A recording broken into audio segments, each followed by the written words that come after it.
Nikmat zohir itu nikmat apa Pak? Nikmat yang tampak, yang kelihatan. Ya. Di sini di dalam tafsir disebut min falqil bahri. Ini contoh yang dialami oleh Nabi Musa. Min falqil bahri, berupa terbelahnya lautan. Itu nikmat lahir. Apa yang dimaksud Pak? Keselamatan. Ya, begitu dia dihadapkan oleh lautan dan di belakangnya tentara, Fir'aun panik. Nah, akhirnya Allah beri nikmat berupa terbelah laut.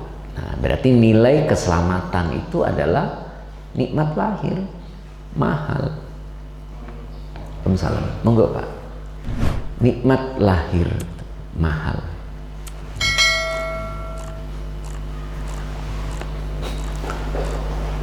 Dan di situ balaun, terdapat ujian.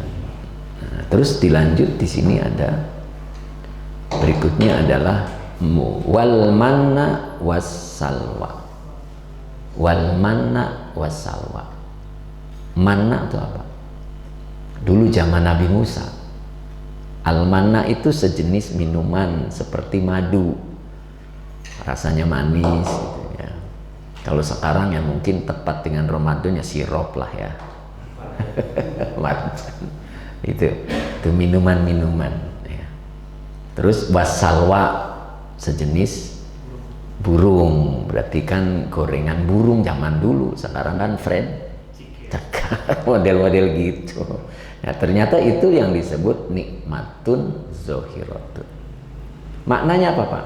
Makan dan minum, maknanya gitu.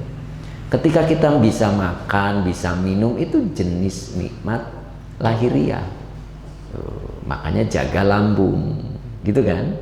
Iya, karena depot penyakit itu ada di makanan, di lambung, gitu Pak. Makanya Quran suka memberikan perintah, minumlah, makan dan minumlah halalan thayyiban. Jadi Bapak bisa minum, itu nikmat lahir. Bapak minum itu masuk ke perut langsung, nggak bocor gitu kan ya. Coba bayangin kalau bocor Pak, ya tembus langsung keluar lagi. Kita kan berhenti di sini, diolah, itu nikmat. Cuman kita menganggapnya hal biasa itu. Coba bayangin kalau nggak bisa ketelan minum. Iya kan, duit yang sudah dikumpulin kasih ke dokter. Itu Pak, kitanya biasa saja. Ketika mendapatkan nikmat itu terasa biasa, padahal fihi balaun mubin. Di situ terdapat ujian yang nyata. Nyata itu kelihatan, tapi kita nggak kelihatan. Karena hal biasa. Coba hal biasa berhenti menjadi luar biasa, ya kan? Loh, kok saya nggak masuk air ya? Nah itu menjadi luar biasa. Kok saya nggak masuk air? Panik Pak, panik. Orang buka aja pengennya yang dingin-dingin, ya nggak masuk air, panik. Karena biasa aja, ya terasa biasa, itu Pak. Maka terasa nikmat ketika sudah tidak ada. Iya, terasa nikmat gitu ya. Jadi maksudnya wal manna wassalwa itu makan, minum dan makanan. Wa ghairiha, dan selainnya, berarti selain makan dan minum.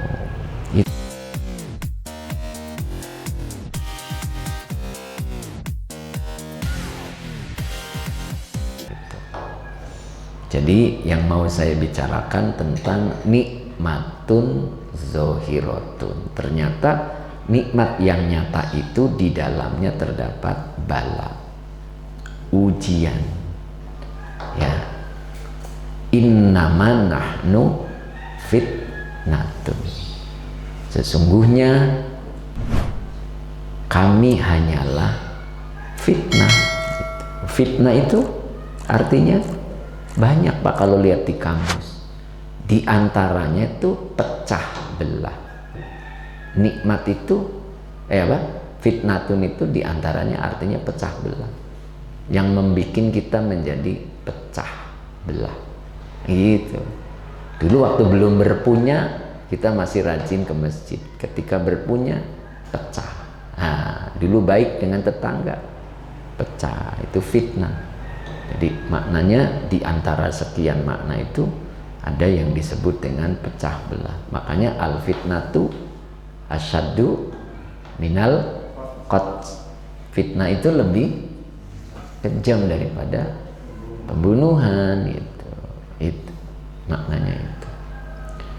Jadi apa yang kita miliki berupa nikmat zohir itu bisa menjadi fitnah. Fitnah bagi dirinya dan Allah, itu bisa pisah antara diri kita dengan Allah. Ya, dulu waktu belum berpunya rajin sholat, itu kan, rajin ibadah. Itu. Begitu semuanya sudah didapat, berhenti, itu namanya fitnah. Ya. Wala takif indana. Janganlah engkau berhenti di sisi kami. Itu apa maksudnya? Ketika sudah berpunya berhenti. Itu.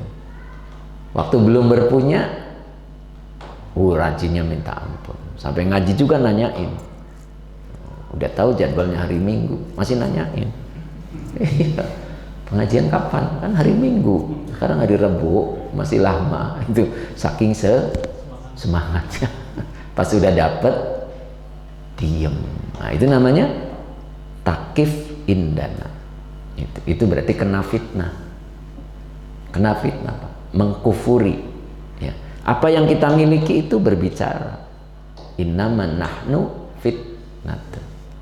Sesungguhnya kami hanyalah fitnah.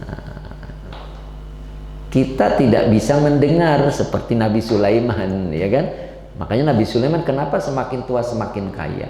Karena mampu mendengar yang dimiliki. Gitu. Semuanya yang kita miliki itu berbicara. Ya, cuman hanya izin Allah yang mampu mendengarnya. Nah, bagaimana ciri orang yang mendengar? Wala takfur, tidak mengkufuri. Apa ciri tidak mengkufuri? Di antaranya satu tadi, wala takif indana. Ketika sudah mempunyai tidak berhenti, gitu. Ngerti maksudnya? Dulu waktu belum punya istri rajin ke masjid, pas sudah punya nungguin istri terus nggak keluar. Nah, itu namanya wala takif indah. Nah, sudah dapat, udah betah dengan istrinya, gitu.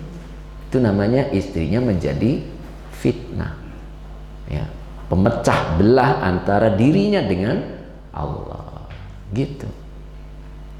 Udah punya istri, belum punya anak, gelisah, berobat sana sini, dapat. Nah, wala takif indana. Harusnya jangan berhenti di situ. Berhenti di situ, sibuk ngais budak, mondar mandir, hari Minggu lewat terus. Itu namanya anak yang menjadi fitnah. Dulu waktu belum dapat kerjaan, sibuk gitu, sibuk. Begitu dapat, nyaman dengan pekerjaannya, lupa kepada Allah. Itu namanya takif indana. Nah, apalagi yang berikutnya parah, wala taj'al nafsaka riqon laka. Janganlah engkau menjadikan dirimu riqon lana. Apa riqon? Budak lana untuk kami. Itu. Janganlah engkau menjadikan dirimu budak untuk kami. Ada kan ya, punya motor baru, maghrib nyuci motor. Maghrib nyuci motor, selesai nggak isa. Begitu selesai, bukannya sholat, lelah, tidur. Itu namanya fitnah, menjadikan dirinya budak kami. tersenyum. Siapa yang tersenyum? Yang dipunyainya tersenyum. Sia kalah sama aing gitu. Gitu Pak. Nah, itu namanya fitnah. Ya, menjadikan hijab. Fatah tajiba bina anillah. Menjadikan hijab. Gitu. Hijab bagi dirinya, antara dirinya dan Allah. Itu jangan sampai begitu ya. Makanya kita insya Allah hari ini kita coba pahami ma fihi balaun mubin, sesuatu yang di dalamnya terdapat bala.